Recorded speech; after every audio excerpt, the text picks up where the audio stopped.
పవన్ కళ్యాణ్ పై మండిపడ్డారు పేర్ని నాని. తప్పుడు రాజకీయాలు కట్టిపెట్టాలంటూ పవన్ ను హెచ్చరించారు. ఇలాంటి ఉడత ఊపుళ్లకు తాను భయపడేది లేదన్నారు. తాగుబోతుల్ని కిరాయి రౌడీల్ని పంపారన్న పేర్ని, కులాలు మతాలు లేవన్న పవన్ ఇప్పుడు ఇలా ఎందుకు చేస్తున్నారని ప్రశ్నించారు. మచిలీపట్నం పోలీసులకు కూడా పేర్ని వార్నింగ్ ఇచ్చారు. పోలీసులు ఇలాంటి వారికి సహకరిస్తే ఊరుకునేది లేదన్నారు. వారు ఇలాగే వ్యవహరిస్తే బందర్లో హింసా రాజకీయాలు మొదలవుతాయని హెచ్చరించారు పేర్ని. నీ ఉడత ఊపుళ్ళకి నీ చెంచాగాళ్ళని పంపించినంత మాత్రాన పేర్ని నాని గాని వైఎస్ఆర్ కాంగ్రెస్ పార్టీ గాని నీ ఉడత ఊపుళ్ళకి ఊగేది లేదు, గడిచేది లేదు.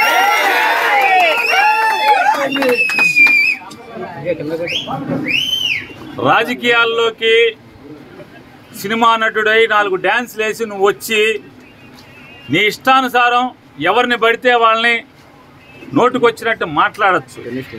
నోరుకి అదుపు లేకుండా ఏది పడితే అది మాట్లాడచ్చు. ఒక సిద్ధాంతం ఉండదు. నిన్నేమో కులం లేదంటావు, నిన్న మతం లేదంటావు, ఇవాళేమో మతాలని రెచ్చగొడతావు.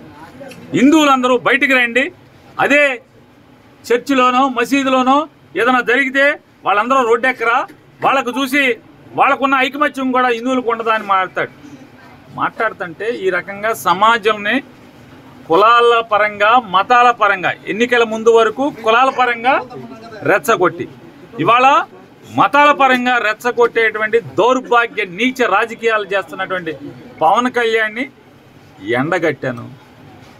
అయ్యా, గతంలో నువ్వేనా బ్యాప్టిజం తీసుకున్నావు? గతంలో నువ్వేనా బ్యాప్టిజం తీసుకున్నా అని చెప్పావు, నువ్వే కదా, నువ్వేనా? మరి నువ్వే అయితే ఇవాళ యాషాలేంటి, డ్రామాలేంటి?